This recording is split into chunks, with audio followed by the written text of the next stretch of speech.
Okay, picture this. It is Sunday, February 8th, 2026. Levi Stadium, Santa Clara, California. And that California sun is hanging low, you know, Yeah. casting those long cinematic shadows across the field. You got 70,000 fans just holding their breath. And that's not even counting the literally millions more watching on screens from, Tokyo to San Juan, all over the globe. Right. The halftime whistle's blown, the pads are off, the stadium lights go dim, and usually you're expecting pyrotechnics. A massive trap beat, yeah. Something to shake the whole stadium. You're waiting for that bass drop. But there is no bass drop. Instead, the cameras focus in tight on the 50-yard line. And it's not some futuristic stage. No, it's a perfect recreation of a Puerto Rican town square, a plaza. The detail is incredible. You see a barbershop with the striped pole. There are older men at a table playing dominoes, slamming them down. And right in the middle of it all, standing before an officiant, is this couple, dressed in white. And the officiant starts speaking, but he's not hyping the crowd up. He's speaking Spanish. And the mics pick it up so clearly. I declare you husband and wife. You may kiss the bride. They kiss. The crowd it erupts. And in that one moment, I think everyone watching had the same thought. Wait a minute. Yeah. This isn't a skit. This isn't some music video scene. This is a real, legally binding wedding happening in the middle of the Super Bowl halftime show. And that is how Bad Bunny didn't just play the Super Bowl. He completely dismantled it, rewrote the whole rule book. He really did. Welcome back to StarScope Report, where we uncover the stories shaping Hollywood, music, and, well, moments like this. Moments that don't just break the internet, they rewrite history. I'm here to connect the dots, look at the receipts, and really ask the big question. What does it all actually mean? And today, we're doing a serious deep dive into Bad Bunny's history-making Super Bowl LX performance. We've seen the headlines, right? The wedding that shocked the world. But honestly, if you think this was just a publicity stunt, you are only seeing, the tip of the iceberg. Oh, it's just the surface. Our mission today is to unpack the real reason behind that wedding. Because trust me, it wasn't just for love. Okay. We have to get into the massive political firestorm with ICE and the Department of Homeland Security, the surprise A-list guests, and how a simple salsa song became the soundtrack to a huge socio-legal protest. All right, let's jump in. Segment 1, the wedding of the century, Levi's Stadium Edition. So, unpack this for me. 5 minutes into the set, the music shifts. We see the couple, the kiss, and my phone just blew up. Oh, I bet. My group chats were on fire, everyone asking the same thing. Is this real? Are they actors? It was absolutely 100% real. And that's the first thing we just have to process. We got confirmation from Bad Bunny's own reps. Right. This was a genuine, legally binding civil ceremony. No way! Yes. Marriage license filed with the state of California, an efficient license by Santa Clara County. There was even, apparently, a real wedding cake on stage. Not a prop. That is wild. I mean, people get married at concerts sometimes, but the Super Bowl, so how did this couple even end up there? Okay, so get this. The backstory is like something out of a movie. Apparently this couple, who are still anonymous, by the way. Which we have to talk about later. We will. They originally sent an invitation to Bad Bunny to come to their wedding. Just a fan mail thing? Yeah, exactly. Total shot in the dark. Hey, Benito, we love you. Come to our wedding. Happens all the time. Right. And usually management just filters it out. But this time, his team responded with what everyone's now calling the ultimate reverse invitation. They pulled an Uno reverse card on them. Basically. Yeah. The team wrote back and said, no, we can't make it to your venue. Why don't you come get married at my show instead? Can you even imagine getting that email? You're stressing about seating charts, and suddenly it's, hey, change of plans. We're getting married in front of 250 million people. It's insane. But you said something earlier. You think this wasn't just a nice gesture. There was a strategy here. Oh, absolutely. Yeah. This is where we get into what some cultural analysts are calling the architecture of defiance. Bad Bunny didn't just perform, he participated. He signed the marriage certificate on live TV. He was the official legal witness. A legal witness. Wow. So he wasn't just the wedding singer. No, he put his name on their government documents. And that matters because of the song choice, right? Yeah. The first dance song. Exactly. The song playing was Baile Inolvidable, Unforgettable Dance. It's a salsa track from his latest album. Which is a banger, but it's very traditional. It's not the usual reggaeton hit. It is traditional, and that's the point. The song's about never forgetting who taught you to dance. But here, it symbolizes not forgetting your culture. Right.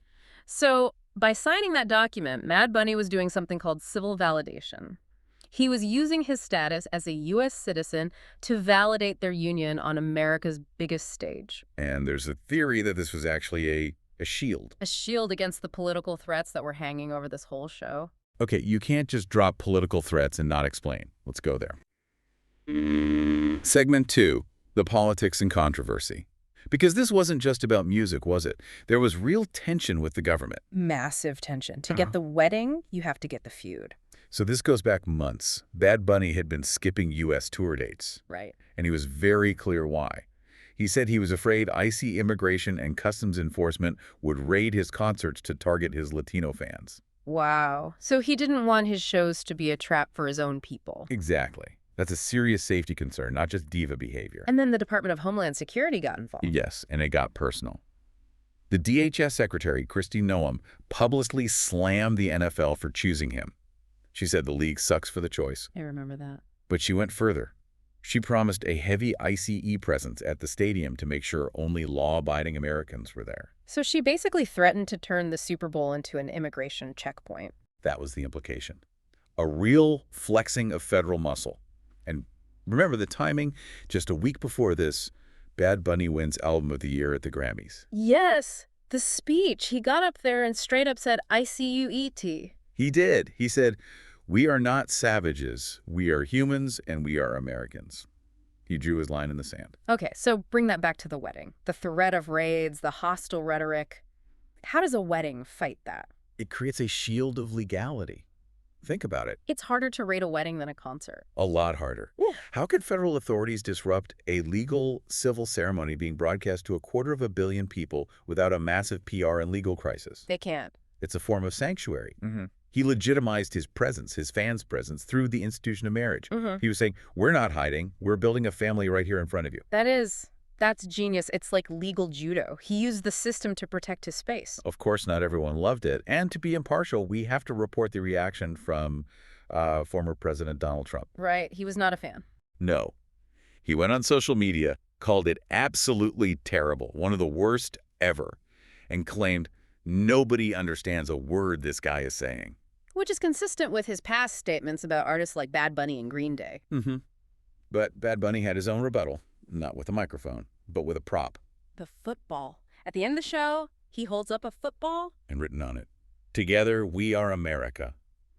And then during the show, he did that roll call of countries, North, Central, and South America, and Puerto Rico. He was redefining America as a continent, not just a country. Incredibly bold. It challenges the very idea of who belongs there. Speaking of bold, we haven't even talked about the guest list. Oh, I know. We've talked about the politics on the wedding, but wait until you hear who was hiding in that casita. The guest list shocked everyone, including a pop icon performing in a language she's never performed in before. Let's get into it. Segment 3, the spectacle. Because the visuals were just as loud as the message. Okay, so the wedding happens, the couple kisses, and then the door to that little house, the casita, opens up, and out walks Lady Gaga. Lady Gaga. But this wasn't the Gaga we're used to. Not at all. She's singing Die With a Smile, her hit with Bruno Mars, but it's a salsa version, with a full live salsa band, Los Sobrinos. And crucially, she sang in Spanish and Spanglish. Which I did not have Lady Gaga doing salsa on my 2026 bingo card, but it worked. It worked because it fit his vision. He's always said he wouldn't sing in English just to please the U.S. market. So having Gaga come into his world, sing in his language, it flips the whole power dynamic. He didn't translate for the audience. She translated for him. Exactly. And then, if that wasn't enough, Ricky Martin comes out. A legend. And they perform Lo Que Pasó a Hawaii, which, you know, it's a catchy song. But the subtext is all about Puerto Rican autonomy. Every single choice was deliberate. Even the set design. You mentioned the plaza, but what about the sugarcane fields? Yes, a reference to Puerto Rico's agricultural history. And the jibaros, the farmers in their straw hats. But the visual that really got people talking was during El Apagón, the blackout. Oh my God, yes. That was intense. Performers climbing utility poles and then boom, they just explode with sparks. I thought something had gone wrong. It was terrifying. And again, that symbolism, that's not just cool pyro. It's a direct reference to Puerto Rico's failing power grid, especially after Hurricane Maria. He brought the reality of infrastructure failure to the Super Bowl stage. A party with a purpose. And we have to mention the fashion. The white football jersey with Ocasio-64 on the back. Right, lots of speculation there. The consensus is it's a tribute to his mother's birth year, 1964, and his own surname, Ocasio, grounding him in his roots. It's all connected. But, with all of that, the explosions, Gaga, I think the most emotional moment was actually one of the quietest ones. I know exactly which one you mean. The wedding was legal, the guests were A-list, but the most emotional moment involved a 5-year-old boy and a golden gramophone. We'll explain the tearjerker ending in just a moment. Let's do it. Segment 4, the inner child and the legacy. So, near the end, we see this visual on the stadium screens, a family watching TV. And they're watching his Ice Out Grammy speech from the week before. It's very meta. Yeah, the show watching itself. And then the camera cuts back to the stage, and Bad Bunny walks over to this little boy. And he literally hands him his actual Grammy trophy. The real one, not a prop. The real hardware. And he leans down and says in Spanish, "This is forever for you." Okay, I admit, I got a little choked up there. It was so tender. It's a powerful image. But we have to clarify something here because social media ran with a rumor. That the boy was Liam Ramos from that high-profile immigration case. Exactly. But sources have confirmed it wasn't him. The boy was symbolic. He represented the inner child. It connects back to what Bad Bunny said earlier in the show. I never, ever stopped believing in myself. So it's about passing the torch. 100%.